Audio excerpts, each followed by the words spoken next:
ยอหัตถาวันตากราบนบตันตีเคารพคนฟังตั้งหลายญาติพี่น้องเปื่อนป้องสหายสาระบรรยายมีหลายบ่น้อยศิริธรรมกำเมืองจาริรำถอยขอเจิญฟังกอยเตอครับอู้จวนมวนใจบ่ได้ลีลับสำเนียงเสียงอันล้านนาอนุรักษ์ไว้เรื่องของภาษาเจิญมวลประชาตกเหนือออกใต้เฮามาประกันทุกวันเฮือใดเวลา6 โมงเย็นเปิดวิทยุเฟซบุ๊กฮือเห็นเนอจีบันเย็นนอเน่า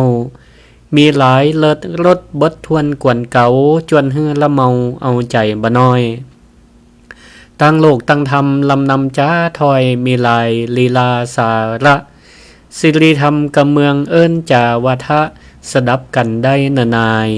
อัตมาข้านั้นจักได้ขยายข้อความบรรยายมดใส่เป่งปอยเจิญฟังตะตัวเจ้าบัวกับซอยบ่ฮื้อเสียอันเวลา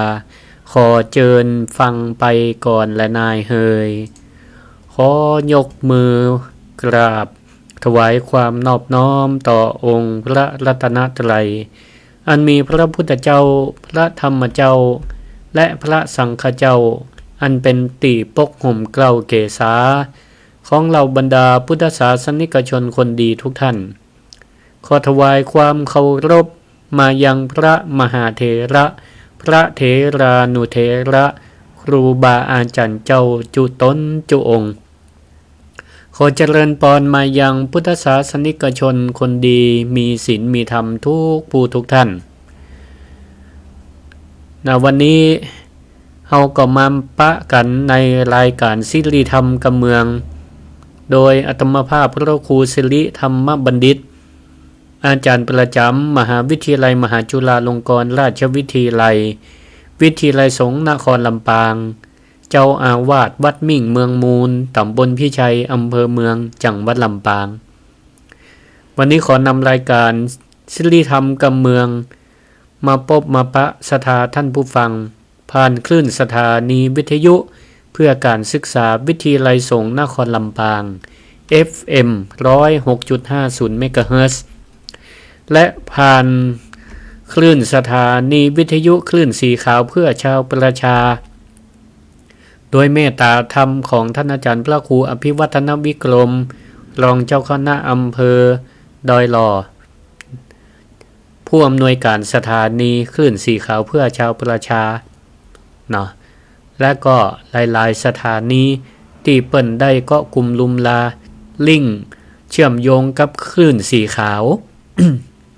บอกว่าจะเป็นสถานีวิทยุภาคเอกชนภาคประชาชนนะเปิ่นก็ได้ หันความสำคัญของการเผยแผ่ธรรมะสู่สถาญาติโยมตั้งคลื่นสถานีวิทยุเปิ่นก็ป้ากันนะก็ลิงก์สัญญาณเฮือสถาท่านผู้ฟังที่อยู่ตั้งบ้านตั้งจองได้ฟังรายการธรรมะยามตอนแรงไปด้วยกันในช่วงนี้เวลา6 โมงแรงจนถึง1 ทุ่มก็พบปะกับอาตมาภาพแล้วครูศิริธรรมบัณฑิตเนาะวันนี้ก็ได้มานั่งอู้จ๋ากัน โดยปกติก็ออกรายการนี้เป็นตะก้อนนี่ก็ออกตึงวันเวลา5 โมงแรงแต่บัดเดียวเนี่ยมันด้วยภาระหน้าที่มันก็หลายอย่างก็เลยก็ลดเหลือมาเป็นติดละวันพัดบางเถื่อก็ออกพ่องบ่ได้ออกพ่องเวลา3 โมงถึง4 โมงขอสุมาภัย4 โมงถึง5 โมงออกต่อจากอาจารย์พระมหาสมชาติก็เบี้ยวเป็นหลายเถื่อบางเถื่อมันก็ยังตีว่าถ้าไม่วันเนี่ยนั่นภารกิจมันก็หลายตีหลายตังเนาะเป็นครูบาอาจารย์มันจะรอตัวต้องเดินทางไปสอนหนังสือไปทำงานบางเถื่อได้รับมอบหมายท่านผู้อำนวยการเพื่อไปประชุมพ่องก็เลยบ่ได้ออกแมลงอย่างอีนี่ก็ยังมีโอกาสอยู่ศรัทธาก็ได้ยินได้ฟังเปิ้นก็ออกวันพุธสัปดาห์ที่3และก็สัปดาห์ที่4 วันพุธสัปดาห์ที่3และที่4ของเดือนนะสัปดาห์ที่3นั่นเปิ้นให้ออกเวลา 20:00 นถึง 4:00 นล่ะแต่ก็ออกได้แค่ชั่วโมงเดียวนะวันนี้ก็เช่นกันเปิ้นให้ออก 6:00 นถึง 20:00 นแต่ก็บอกอาจารย์พระมหาสมชาตินำมาฮับไม่ต่อกำเนิดให้เนาะ 1:00 นถึง 20:00 นเพราะ 20:00 นนั่นก็จะไปเตดงานขาวดำแฮมเมาะที่บ้านตาส้มปล่อยบ้านเกิดหลวงพ่อพระครูดมศิริทัตน์เปิ้นก็นิมนต์ไปเตดโปรดศรัทธาญาติโยมที่บ้านเปิ้นก็มี2ศพก่อนก็เลยจะอู้จาศรัทธาวันนี้1ชั่วโมง1 ทุ่มถึง6 โมงถึง1 ทุ่มเนอะก็มานั่งอู้จากันเนาะศรัทธาญาติโยมทั้งหลายก็เอาธรรมะสาระดีๆเป็นธรรมะคำสอนของพระพุทธเจ้าเนี่ยเอามาอู้มาจาเพื่อมันเข้ากับยุคกันสมัยใหม่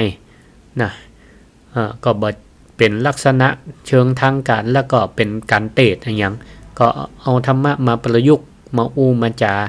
เพื่อให้ศรัทธาพี่น้องทุกผู้ทุกท่านเจ้าล้านนาฟังอยู่หลายจังหวัดที่ไหนพ่องก็เดี๋ยวโทรมารายงานให้ฟังตัวเนอะเดี๋ยวก็โทรละกันเนาะใต้รายการศรัทธาญาติโยมท่านสาธุชนทั้งหลายวันนี้อากาศยามแรงนี่ก็กำลังสบายแดดลมตกช่วงนี้ก็ตั้งเหนือเฮานี่ก็อากาศลดลงก็รักษาสุขภาพกันตัวส่วนภาคใต้น้ำท่วมประเดี๋ยวนี้ตั้งหาดใหญ่สงขลาและก็จังหวัดใกล้เคียงจะได้ก็เฮาเป็นกำลังใจให้กันและกันเฮาคนไทยด้วยกันเนาะบางเตือตั้งเหนือเฮาฝนตกน้ำท่วมเปิ้นก็ส่งกำลังใจมาให้เฮาตอนนี้ตั้งเปิ้นฝนตกน้ำท่วมพ่องเฮาก็ส่งกำลังใจให้เปิ้นตัวเนาะเอาละตอนแรกนี่ก็เหมาะแก่กันฟังธรรมะไปตัวพ่องก็กำลังเนี่ยกับข้าวกับปลาปรุงอาหารก็ฟังธรรมะไปตัวก็ปรุงอาหารปรุงใจไปตัวเนาะกับข้าวจะได้ลำอาหารมื้อนี้จะได้ลำป่อบ้านลูกหลานตันเต้ากินตัวนี่โอ้กับข้าววันนี้ปรุงธรรมะเข้าไปตัวปรุงใจเข้าไปตัวพ่องก็กินข้าวน้ำจ้ำข้าวแรงเรียบร้อยก็มานั่งฟังธรรมะพักผ่อนหย่อนใจกันไปอาตมาภาพก็อยากจะจวนหมู่เฮาทั้งหลายได้ฟังไปตัวได้กึดไปตามธรรมไปตัวเนาะจะได้เกิดสติเกิดปัญญาวันนี้ตรงกับวันที่26เดือนพฤศจิกายนตะกี้ก็ลูกจากวัดดอกบัวตำบลหัวเวียงเหนือเนาะจังหวัดลำปางก็เตรียมกันปุ่นนิสิตนักศึกษาครูบาอาจารย์บุคลากรช่วยกันตกแต่งประดับประดารถขบวนซึ่งตังวิไลสงฆ์นี่ได้รับเกียรติให้แป่งรถขบวนในงานไหว้สาปารมีพระอริยสงฆ์หลวงพ่อเกษมเขมมโกตนบุญแห่งเวียงละกรแห่งนครลำปางเนื่องจากว่าวันพุธนี่เปิ่นมีพิธีแห่ขบวนเครื่องสักการะซึ่งก็ทำกันมาหลายปีแล้วทำกันมาหลายปีโดยอำเภอเมืองจังหวัดลำปางเปิ่นขอความร่วมมือไปตั้งสถานศึกษา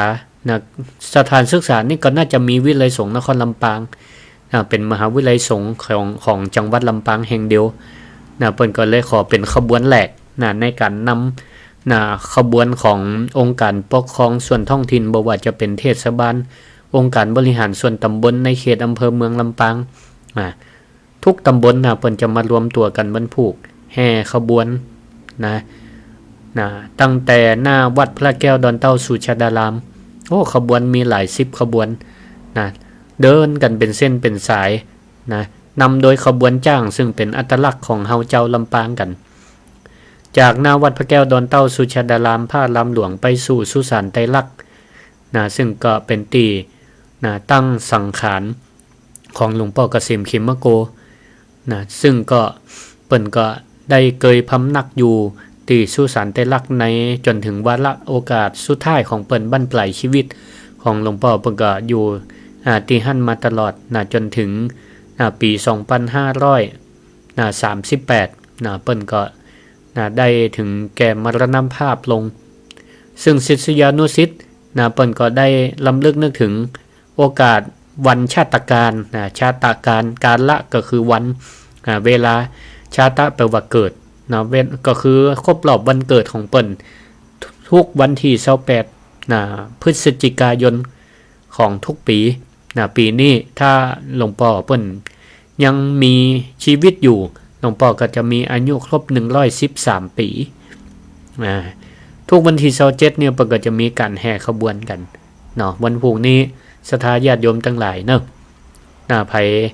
จะไปร่วมเดินขบวนกับวิไลสงฆ์นครลำปางก็เชิญได้เป็นขบวนตัวหลังจ้างจ้างนี่จะนำหน้าจ้างนี่ก็เป็นสัญลักษณ์ของเฮาเจ้าลำปางแล้วก็ขบวนต่อนั่นก็เป็นขบวนของวิไลสงฆ์นครลำปางศรัทธาญาติโยมที่ฟังรายการวิทยุไผใครไปร่วมเดินขบวนมีส่วนร่วมในการเดินขบวนสักการะไหว้สาบารมีพระอริยสงฆ์ของเฮาเจ้าลำปางก็เชิญได้คนต่างจังหวัดก็ไปได้ถ้าไผไปนี่เปิ้นขอแต่งกายชุดขาวไปร่วมขบวนด้วยกันก็นำโดยครูบาอาจารย์ฝ่ายพระสงฆ์พระนิสิตนักศึกษาแล้วก็ศรัทธาญาติโยมพร้อมด้วยเครื่องสักการะซึ่งขบวนแรกของวิไลสงฆ์ก็เป็นเปิ้นห้องว่าขบวนธรรมาสน์ธรรมาสน์นั่นก็จะมีการตั้งรูปเหมือนของหลวงพ่อเปิ้นอยู่ตัวก็เชิญกันได้วันพุธเวลาบ่าย2รวมตัวกันเวลาบ่าย2กึ่งก็เปิ้นจะเคลื่อนขบวนกันก็ไปกันได้วันพุธวันที่27เดือนพฤศจิกายนนอกจากคนลำปางจะฮู้กันว่าเป็นวันแห่ขบวนสักการะหลวงพ่อเกษมแล้วก็ยังเป็นวันสำคัญเป็นวันสำคัญที่หลายๆคนอาจจะลืมไปเพราะมันแบบปรากฏอยู่ในปฏิทินสักทั่วไปเฮาไปเปิดพรนี่บ่ปะมันก็จะแต่ถ้าไปดูในตังสาระในปฏิทินของแอปพลิเคชันบางอย่างเนี่ยมันก็จะบอกเหมือนกันเปิ้นห้องว่าเป็นวันสร้างสุขภาพแห่งชาติเป็นวันสร้างสุขภาพแห่งชาติศรัทธาญาติโยมทั้งหลายเคยสังเกตก็ว่าคนเฮาเนี่ยเวลาจะนึกถึงสิ่งสำคัญเนี่ยก็ต่อเมื่อเฮากำลังจะเสียมันไปจะนึกถึงคนสำคัญก็ต่อเมื่อเปิ้นกำลังจะจากเฮาไปบางทีคนห้ากันตึงวันเนี่ยก็บ่ค่อยนึกถึงความสำคัญของกันและกันเท่าใดแต่พอเวลาเปิ้นมาบอกเลิกลากันจะจากกันไปก็ให้นึกถึงอย่างนี้เป็นต้นของก็เหมือนกันหรือน้ำก็เหมือนกันเฮาจะนึกถึงความสำคัญของน้ำเนี่ยมาก็เมื่อมันตอนมันแล้งเข้าหน้าร้อนเนี่ยโอ้น้ำนี่สำคัญขนาดนักหน้านี่ก็ยังบ่ว่าเตี้ยว่าโอ้น้ำอย่างมันนักแต่นักว่าท่วมบางตีบางแห่งหรือเฮานึกถึงความสำคัญของลมหายใจบางพ่องก็เมื่อเวลาจะจมน้ำต้องการออกซิเจนต้องการลมหายใจเฮาก็นึกถึงหรือพ่องก็จะหมดลมหายใจก่อนก็นึกถึงเฮามักจะนึกถึงความสำคัญของสุขภาพก็เหมือนกันจะหันความสำคัญของสุขภาพตอนเวลาป่วยพุ่นเวลาเจ็บไข้ได้ป่วยโอ้เฮายังบ่เป็นคนสุขภาพดีวันนี้อาตมาก็เลยตั้งหัวข้อธรรมะบรรยายติดจำง่ายๆว่ากายวิถีจิตวิถีสร้างสุขภาวะชนะโรคภัยไข้เจ็บก็ถือว่าเป็นการนำเอาธรรมะทางพระพุทธศาสนามาประยุกต์ใช้ในการดูแลรักษาร่างกายและจิตใจเพื่อต้อนรับวันสร้างสุขภาพแห่งชาติที่จะมาถึงในวันพรุ่งนี้เพื่อให้เฮาทั้งหลายบ่ต้องรอให้ล่มมอนนอนเสือแล้วก่อยมาหันคุณค่าของร่างกาย ท่านสาธุชนตั้งหลายถ้าเขาจะถามว่าอันยังคือสมบัติที่ล้ำค่าที่สุดของมนุษย์เฮาบางคนก็อาจจะบอกว่าเงินทองกะ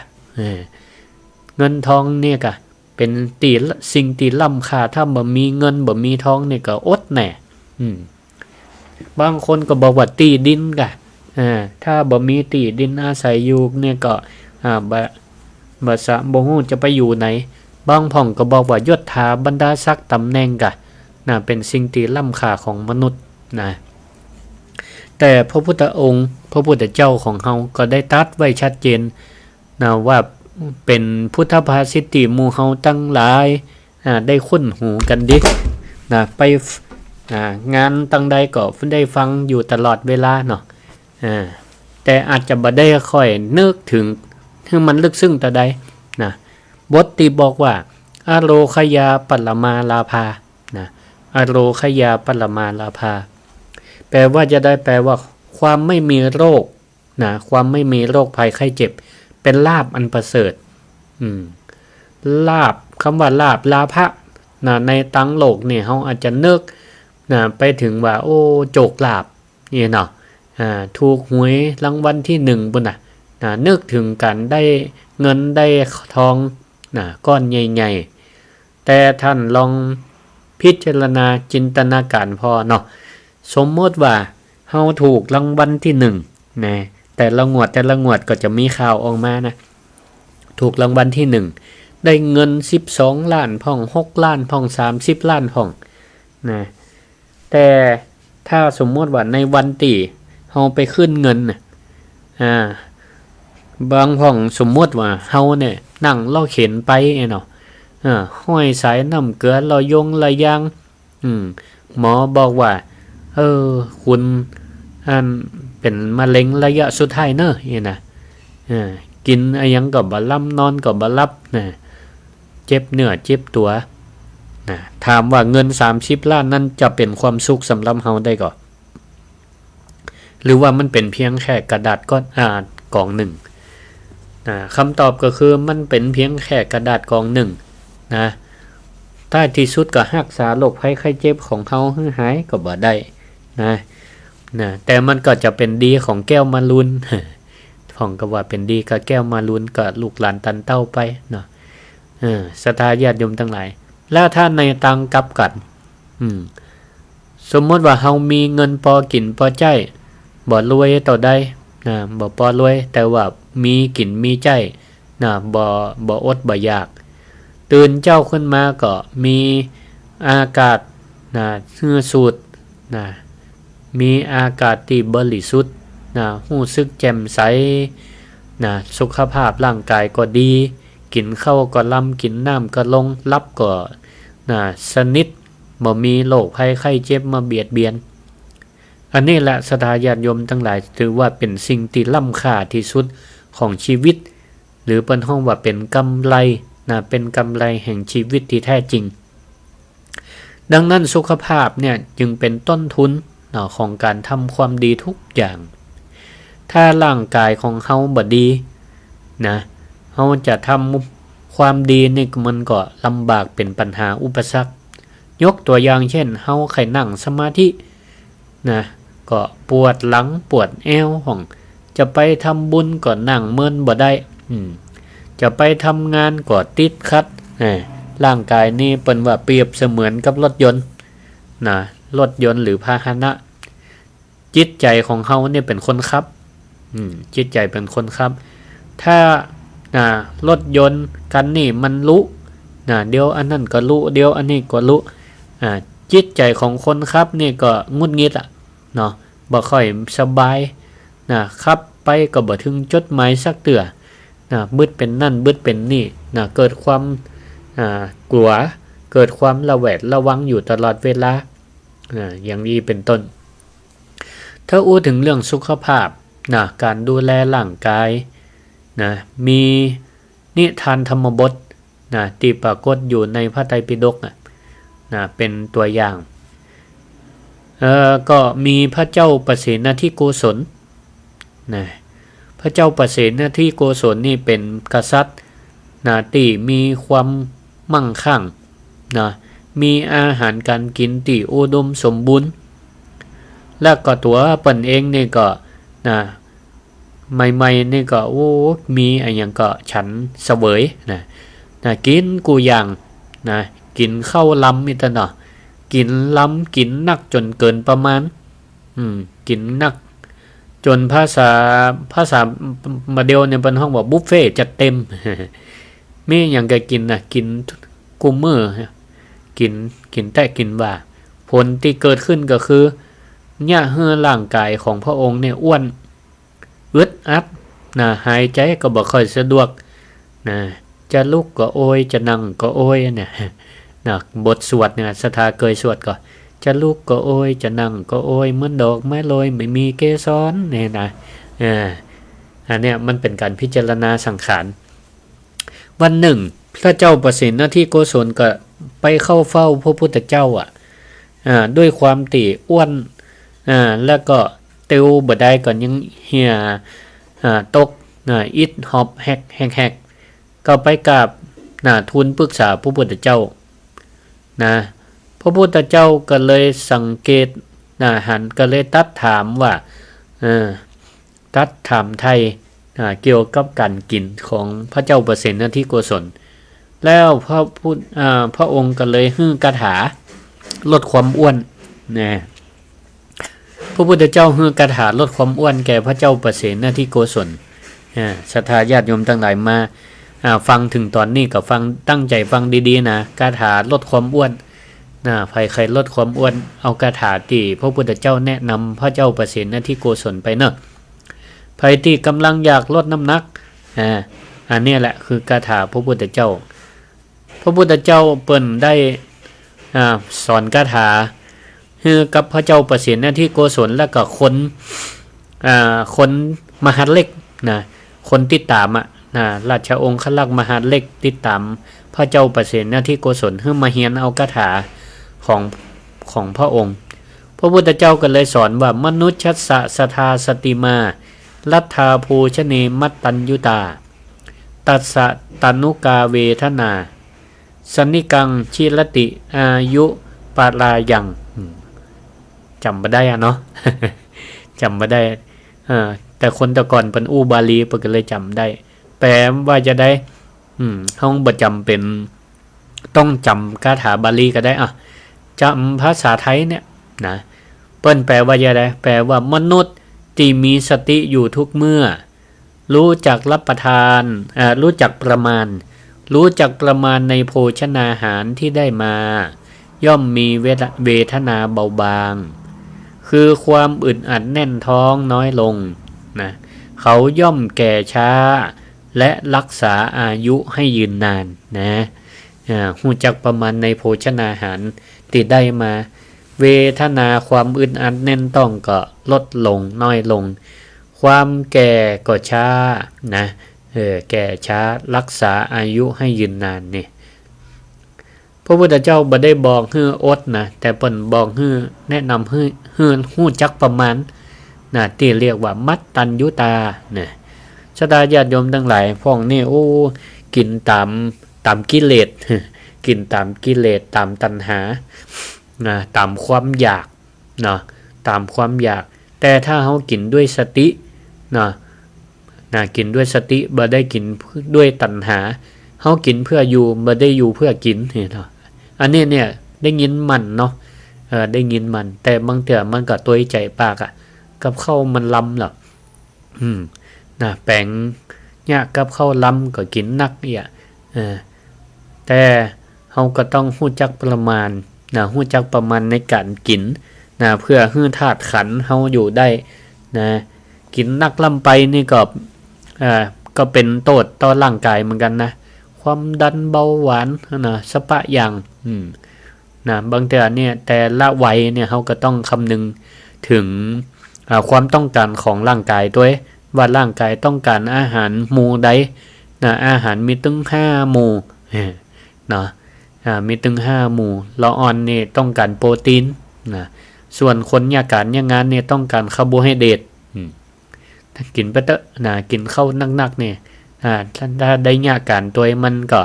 ขับเหงื่อออกจากร่างกายพลังงานมันได้ใจงานมันเผาผลาญเนาะเอาคาร์โบไฮเดรตออกไปนะโรคภัยไข้เจ็บก็มีคนเป็นเบาหวานก็บ่เป็นนะแต่ถ้าคนที่เป็นก็เพราะว่ามันบ่ได้ขับพลังงานออกไปนะอย่างนี้เป็นต้นนะพอพระพุทธเจ้าได้แนะนำคาถานี่นะไว้กับพระเจ้าประสิทธิ์หน้าที่โกศลเปิ้นก็ฮื้อหลานของเปิ้นเนี่ยนะได้ท่องคาถานี่นะในเวลาพระเจ้าประสิทธิ์หน้าที่โกศลกำลังนะเสวยเข้ากินเข้าเมื่อใดเนี่ยนะพอกินได้ประมาณพอประมาณละฮื้อหลานเนี่ยได้ท่องคาถานะประโยคนี้ขึ้นมานะ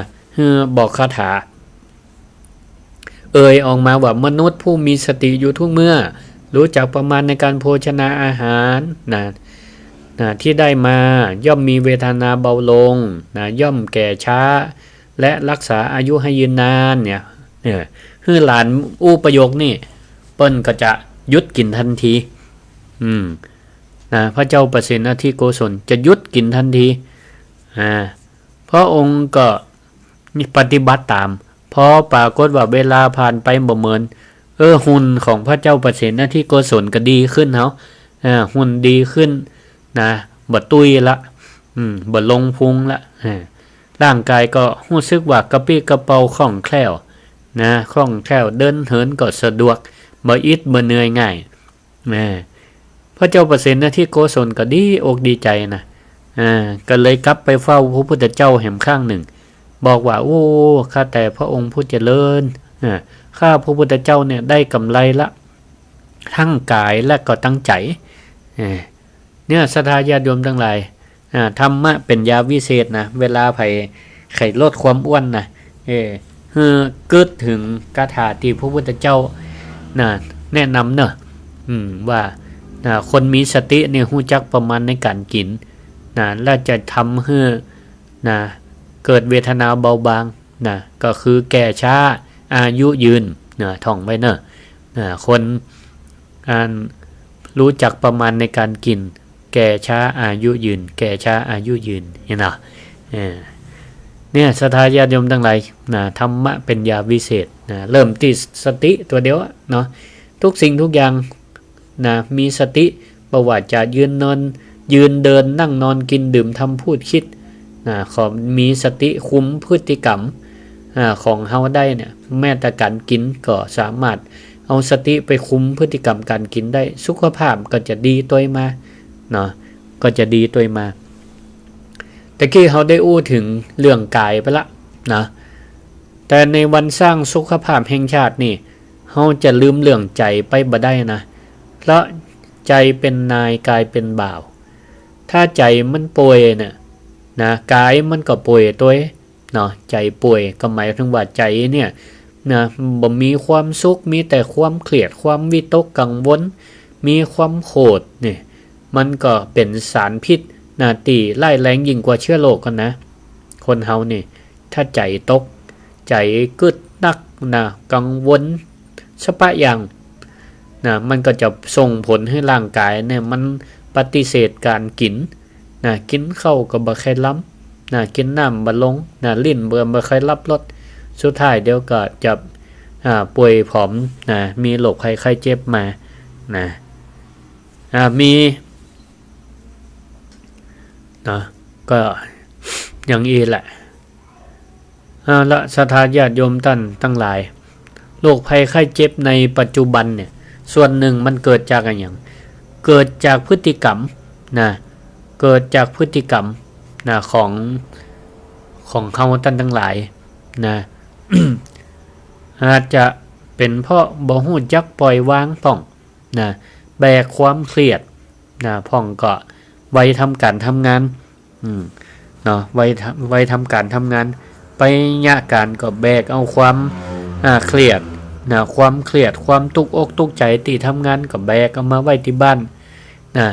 แบกมาไว้ที่บ้านก็บางเทื่อเนี่ยอารมณ์งุดงิดก็มาลงที่บ้านพ่องแบกกำด่าของคนอื่นมาใส่ใจพ่องแบกเอาเรื่องในอดีตที่ผ่านมาที่มันแก้ไขบ่ได้ เอามาอยู่กับปัจจุบันพ่องแบกอนาคตที่มันยังบ่ถึงก็เอามาวิตกกังวลพ่องนี่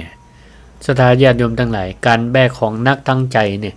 ทำให้ร่างกายเฮานี่มันหลั่งสารความเครียดนะอันนี้ทางวิทยาศาสตร์ประกันรับรองเยอะๆนะมันพาให้เฮาหลั่งสารความเครียดนะทำลายภูมิต้านทานนะส่งผลให้ร่างกายนอนบ่หลับนะความดันขึ้นพ่องเพราะฉะนั้นวันพรุ่งนี้นะในวันสร้างสุขภาพแห่งชาตินี้ก็ขอให้ศรัทธาญาติโยมทั้งหลาย นะได้ฝึกวางสิ่งที่นักให้มันลงให้มันเบาห้องเหมือนกับที่พระพุทธเจ้า เปิ้นได้ตัดเป็นบาลีว่าภาละหาเวนะภาละหาเวปัจจักขันธานะภาละหาเวปัญจขันธาแปลว่าหยังแปลว่าขันธ์ห้าเป็นภาระอันนักนะขันธ์ห้าเป็นภาระอันนักผู้รู้ย่อมวางภาระนั้นเสียบ่ยิบจ่วยเอาภาระอื่นขึ้นมาแหมนะขันธ์ห้าก็คืออย่างรูปเวทนาสัญญาสังขารเนี่ยเป็นว่ามันเป็นภาระอันนักสำหรับเฮานะต่อไปก็ศรัทธาญาติโยมทั้งหลายอาตมาอยากจะมาฟังเรื่องเกี่ยวกับเคล็ดลับที่จะนำไปสู่การปฏิบัติได้จริงเกี่ยวกับการดูแลรักษาสุขภาพของเฮารักษากายและใจให้มันสัมพันธ์กันกรมตังกรมอนามัยเนาะเปิ้นก็มีหลัก3ออีกหลัก3อในการสร้างสุขภาพมีอย่างพ้องอาหารออกกำลังกายอารมณ์นะอาหารออกกำลังกายแล้วก็อารมณ์อาตมาก็อยากจะเพิ่ม1ทอมี3อของกรมอนามัยแล้วเอา1ทอไปแหมก็คือธรรมะนะเอาไปเป็นสูตรนะเป็นสูตรสำเร็จเรื่องอาหารเนี่ยนะก็กู้กับอย่างโภชเนมตัญญุตานะเหมือนกับที่พระเจ้าประเสนทิโกศลเปิ้นได้เอาคาถาของพระพุทธเจ้าไปใจเนี่ยก็คือรู้จักประมาณในการกินเนาะกินให้มันเป็นยาเนาะอาหารหรือว่าอันยังก็จังถ้าเฮากินพอดีเปิ้นว่ามันกินเป็นยาแต่ถ้ากินเกินอัตรามันก็เป็นโรคภัยไข้เจ็บได้เลือกกินที่มันสิ่งที่มันเป็นประโยชน์ศรัทธาญาติโยมทั้งหลายถึงวันนี้คนทั้งหลายเนี่ยส่วนมากก็เป็นโรคภัยไข้เจ็บกันเนี่ยเพราะอะไรอย่างเพราะการที่นำเอาสิ่งต่างๆเข้าสู่ร่างกายที่นี่เข้าตั้งใดเข้าตั้งปากเนาะเข้าตั้งปากเวลาเฮาเข้าตั้งปากก็ต้องพิจารณาให้ดีว่าสิ่งที่จะเอาเข้าตั้งปากเนี่ยสิ่งใดเป็นประโยชน์ต่อร่างกายสิ่งใดบ่เป็นประโยชน์ต่อร่างกายบางเทื่อมันเป็นประโยชน์ทุกอย่างก็มีเนาะอาหารการกินเนี่ยนะที่นี่มันเป็นประโยชน์เนี่ยมันจะเป็นประโยชน์ก็ต่อเมื่อเอาเข้าร่างกายแต่พอดีร่างกายของแต่ละคนเนี่ยบ่เท่ากันน้ำหนักของคนบ่เท่ากันสารอาหารที่ได้รับก็บ่เท่ากันเพราะฉะนั้นเฮาก็ต้องรู้จักประมาณกินอาหารที่มันมีประโยชน์บัดเดี๋ยวนี้ก็ส่วนมากลดหวานกันละลดหวานบัดเดี๋ยวนี้ค่านิยมใหม่เข้าร้านกาแฟหรือว่ากินน้ำหวานบัดเดี๋ยวลงทานเนี่ยนะเปิ้นบ่ญาติน้ำหวานแบบหวาน 100% ละเปิ้นก็ห่วงใยสุขภาพแล้วก็เปิ้นก็ป้ากันรณรงค์ศรัทธาญาติโยมทั้งหลายเวลาไปตั้งโรงทานใดเนี่ยนะไปตั้งของหวานเนี่ยพยายามทำของหวานที่มันความหวาน 50% เดี๋ยวนี้นะสูตรหวานน้อยสูตรหวานน้อยมันจะหวานน้อยเนยนะเอาคนเมืองไปสั่งขนมเนี่ยเอาหวานน้อยเนยคนฟังเนี่ยจะไปเข้าใจว่าเพิ่มหวานนะก็เรื่องอาหารเนี่ยก็กินแต่พอดีสติมาปัญญาเกิดไขมันก็จะลดลงได้ประการที่2ที่2ก็คือออกกำลังกายออกกำลังกาย คู่กับหลักวิริยะนะมันใช่ความเพียรด้วยไม่ใช่ว่าออกกำลังกายวัน2 วันตั้งอกตั้งใจจะวิ่งตั้งใจจะเดินบางพ่องก็ซื้อเครื่องมือเครื่องมือออกกำลังกายซื้อมาใหม่ๆก็ปั่นก็ดีวิ่งลู่วิ่งก็ดีใหม่ๆนี่เนี่ยดีได้เหี่ยวัน2 วันพอเมินเข้ากลายเป็นเฮาตากผ้ากล้องผ้าไปเหี่ยบ้านไผมีบ่ใจนะเอามาอันถวายพระครูสิริธรรมบัณฑิตได้นะตั้งใจแค่ออกกำลังกายแต่มันมีบ่ได้จะไปวิ่งรอบวิหารก็เดียวกับศรัทธาก็จะว่าใช่มั้ยนะนี่ศรัทธาญาติโยมทั้งหลายการออกกำลังกายนี่มันต้องอาศัยความเพียรอาศัยความขยันชนะความขี้ข้านขยับกายวันละนิดเพิ่นว่าลดพุงนี่เปิ้นฮื้อหยังก็แกว่งแขนกะถ้าของตั้งพระนี่เปิ้นฮื้อฝึกเดินจงกรมนะเดินจงกรมฮื้อมีสติฮื้อมีสติในการเดินในการทำกิจกรรมก็ถือว่าเป็นการออกกำลังกายได้หมดเนาะการเดินจงกรมนี่เปิ้นว่าเนี่ยให้ร่างกายแข็งแรงนะมีสติด้วยมีสติเป็นการออกกำลังกายแบบวิถีพุทธที่ดีที่สุดก็บ่น่าเชื่อเนาะพระพุทธเจ้าเนี่ยเปิ้นก็เปิ้นเข้าใจในหลักสุขภาวะของพระสงฆ์เวลาฉันแล้วเนี่ยเปิ้นออกไปเดินจงกรมล่ะเพื่อเป็นการย่อยอาหารไปในตัวประการที่3ประการที่3ก็คืออารมณ์ อารมณ์นี่ฮื้อใจกูกับหลักพรหมวิหารทั้ง4มีอย่างพ้องเมตตาอารมณ์เนี่ยก็คือประกอบด้วยจิตอันเป็นเมตตากรุณา กรุณาก็คือมีจิตสงสารคนด้วยกันเมตตาคือปรารถนาดีต่อทุกคนเพื่อเปิ้นประสบความสำเร็จมีความสุขกรุณาเอ็นดูสงสารอยากจะไปช่วยเปิ้นเพื่อเปิ้นจากความทุกข์อย่างเช่นเนี่ยช่วงนี้ก็ข่าวน้ำท่วมภาคใต้เฮาก็เกิดกรุณาบางพ่องก็ฮู้ว่าหน่วยงานที่หั่นที่นี่เปิ้นบริจาคสิ่งของก็เฮาก็บริจาคร่วมมุทิตาแสดงความยินดีกับคนอื่นที่เปิ้นประสบความสำเร็จเฮาหันเปิ้นลงเฟซลงหยังเปิ้นทำความดีเฮาก็อนุโมทนากดไลค์กดสุขใจกับเปิ้นไปว่ายินดีตัวแสดงความยินดีตัวอย่างนี้เป็นต้นก็ทำให้อารมณ์เฮาจิตแจ่มใสอุเบกขาจิตใจปล่อยวางจิตใจปล่อยวางที่เฮาบ่เครียดจนเกินไปฮู้จักปล่อยอารมณ์ต่างๆที่เข้ามาเนี่ยเข้ามาแล้วเฮาก็มีสติในการห้ามฮู้แล้วก็ปล่อยมันไปปล่อยมันไปส่วนข้อที่4คือทอที่ได้เพิ่มเข้ามาเนี่ยคือธรรมโอสถธรรมโอสถนี่เป็นธรรมะรักษาใจเวลาเฮาเจ็บไข้ได้ป่วยก็เอาใจเนี่ยหนีจากกายที่ป่วยบ่ดีเอาไปปรุงแต่งกับกายที่มันป่วยใจนี่อย่าป่วยตัวถ้าใจป่วยตัวกายเนี่ยมันจะพาให้โรคภัยไข้เจ็บเนี่ยยิ่งมาลุมเล่าไปติ๊กๆมันจะเป็นรังของโรครังของโรคถ้าเฮาพิจารณาตามความเป็นจริงว่าโรคภัยไข้เจ็บเป็นได้ก็หายได้ถ้าเฮาฮู้จักรักษาปฏิบัติตามที่หมอเปิ้นแนะนำกินยาตามที่เปิ้นบอกกินอาหารให้มันถูกสุขลักษณะนี่มันก็ก่อยบางเบาทุเลาลงร่างกายก็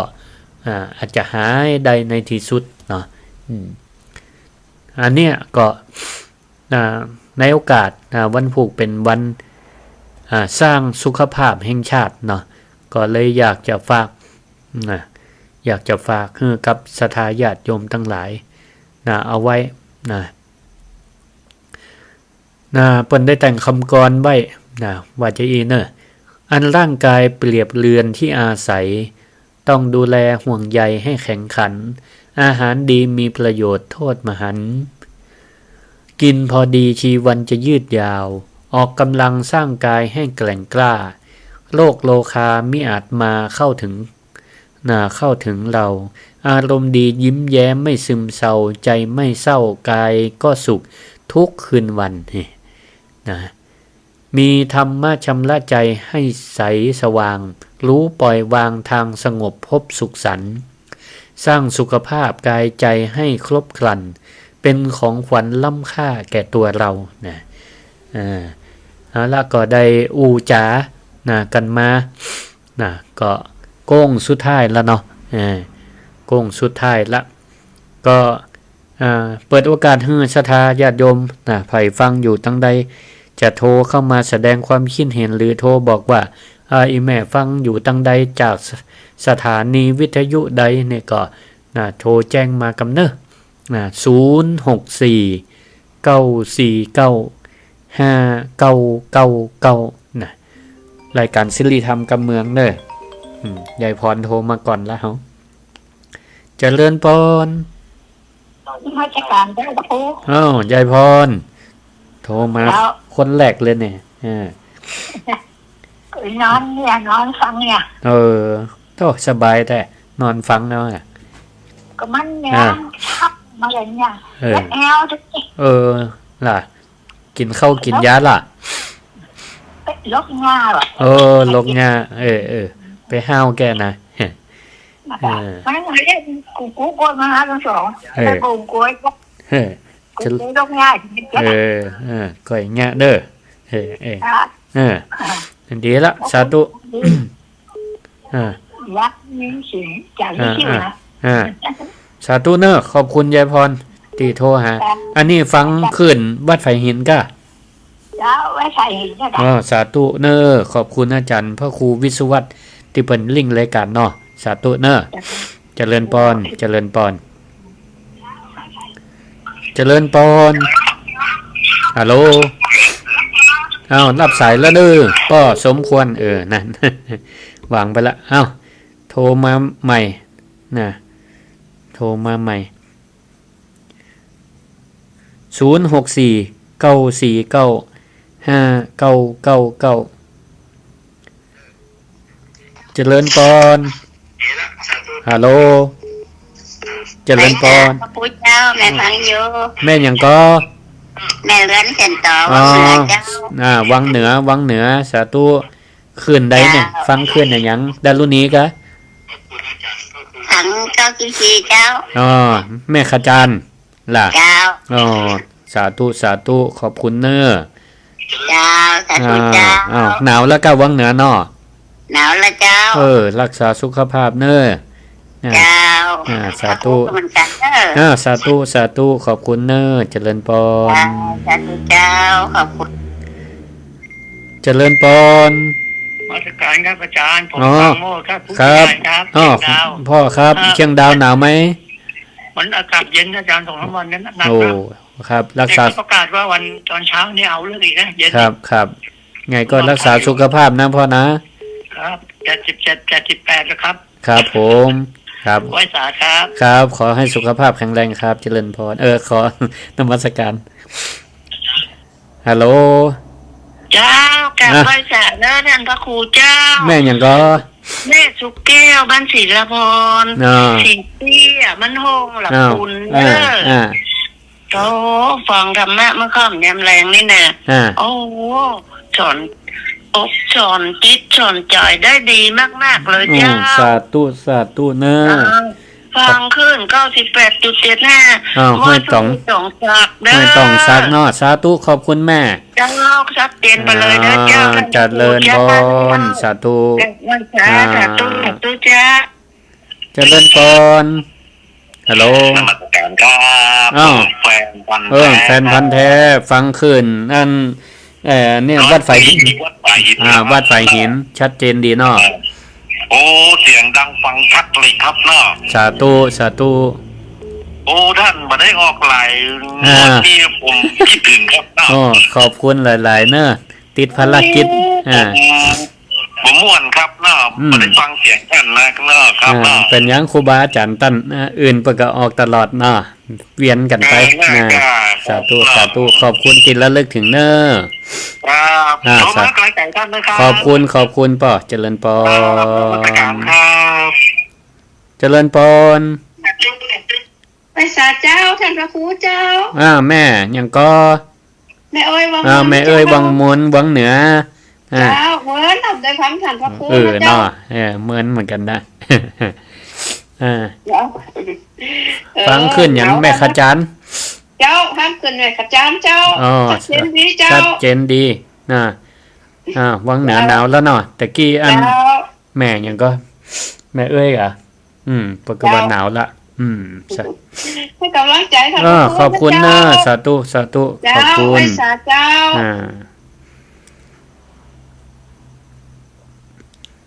สาธุเนอะสายว่างละตะกี้สายจนกันวุ่นวายตอนนี้ก็ว่างละโทรเข้ามาได้เนอะ064-949-5999นะพ่องก็ฟังตั้ง Facebook ไล่นะก็ขออนุโมทนาขอบคุณศรัทธาญาติโยมที่เพิ่นติดตามรับฟังโยมทองสุขโยธินอยู่วัดอยู่ใกล้วัดบุญเกิดหมู่บ้านบุญเกิดเปิดกระตักมาทางFacebook โยมศรีบานฟูพันอันนี้บรรดาส้มปล่อยอันนี้ก็นักศิลป์นักบุญจิตอาสาจังไปพัฒนาช่วยหลวงพ่อเพียววัดเพียววาดีปะทุเนี่ยมีคนจะอีดหลายๆเนี่ยดีจะเลินปอนนมัสการเจ้าค่ะโยมอย่างก็อันนี้โยมแม่น้อยจะทำอยู่ตะกับแปะอยู่เชียงใหม่แล้วเจ้าแม่อ่อนแม่อ่อนฟังขึ้นอย่าแม่ขึ้น104.5วัดไฟหินชัดเจนดีชัดเจนดีเจ้าฟังมาเมินแล้วแต่บาโดฟังเมินแล้วมาได้เบอร์โทรวันนี้ล่ะสาธุค่ะนมัสการเจ้าค่ะขอบคุณหลายเนอร์แมนเนอร์อยู่ดีมีสุขติดตามตลอดเจ้าขอบคุณสาธุแม่อ้อนกันหนาวแล้วเนาะเจ้าหนาวเจ้าดีละเราฟังกันให้จะหนาวเย็นเหมือนกันรักษาสุขภาพเนอะอยู่ดีมีสุขอยู่ดีมีสุขสาธุค่ะเจริญปอนไม่สาเจ้าทำครูเจ้าแม่อย่างก็แม่ไรเนอะมันสันไซสันไซ94เจ้าฟัง94แม่ขจารแม่ขจารเรดิโอเนาะชัดเจนดีสาธุกำลังใจทำครูด้วยขอบคุณหลายๆเนอะแม่เนอะอันนี้สันไซนี่เจียงไฮ้กะหลักสันไซเจียงไฮ้สันไซเบียงเป้าเบียงเป้าหนาวเหรอหนาวเดี๋ยวละเอาครูอาจารย์อันนี้รักษาเนื้อสตัวสาธุเนอะใส่ผ้าหนาๆนุ่มห่มผ้าหนาๆสาธุอยู่ดีมีสุขเนอะเจริญปอนฮัลโหลเจริญปอนฮัลโหลตามนมัสการเจ้าแม่ยังนี่แม่เนี่ยแม่อ้อยกะเจ้าก็ว่านะเสียงอันเจ๊อินนี่น่ะบ่ได้เมมเบอร์ไปอันนี้ไงแล้วอย่ามากลายเป็นเพลงไม่เห็นอีกเดี๋ยวนี้กะจะเด่นบ่เด่นนี่นะเป็นเพลงล่ะเป็นเพลงนี่ให้จะหมดรายการจะหมดเวลาแล้วกะยังมาจ้าเนาะกะมันเป็นยังแม่ตั้งได้ฟังน้อยอยู่กะฟังถึงกี่โมงมันตัดเป็นเพลงถึงกี่โมงว่ามันตัดนั่นเป็นเพลงกี่โมงก็พอท่านอันนี้บอกเบอร์โทรมากะเป็นเพลงเลยล่ะให้กวดได้โทรหากันอะไรกันน่ะกระจายเป็นเพลงไงจ้ะเป็นยังผิดพลาดทางเทคนิค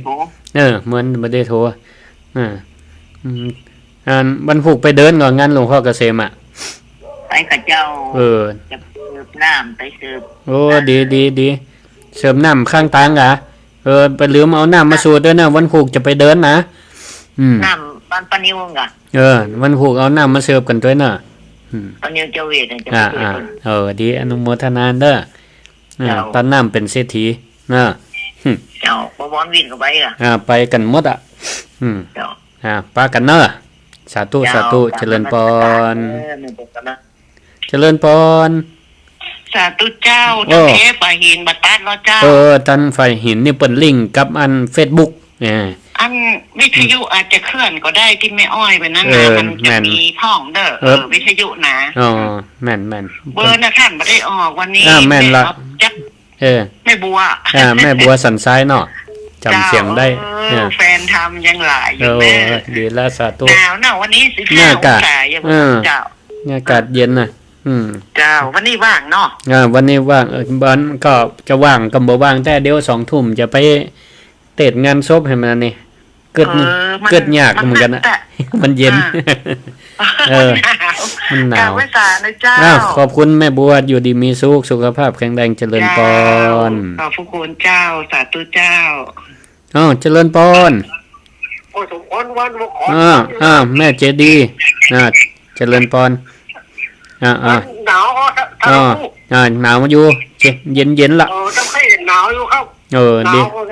เดี๋ยวพอจะกินตรงไหนก็โทรแล้วเจ้าแม่น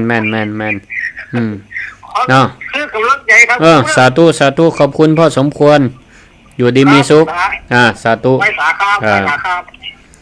เอาละเวลาใกล้หมดเวลาใกล้หมดจะหมดเวลาพ่องก็ว่าของ106.5เปิ่นพอเป็นเพลงไปละเฮนะของบ่ฮู้ว่าขึ้นสีขาวนี่จะเป็นบ่เป็นเนาะเอาละศรัทธาญาติโยมทั้งหลายเนาะเวลามันก็ผ่านไปรวดเร็วเนาะเอาละก็ขอให้ศรัทธาญาติโยมทั้งหลายเด้อทุกผู้ทุกท่านที่ฟังรายการสิริธรรมกับเมืองโดยพระครูสิริธรรมบัณฑิตที่ฟังกันในวันนี้จงเป็นผู้มีอายุมั่นขวัญยืนเนอ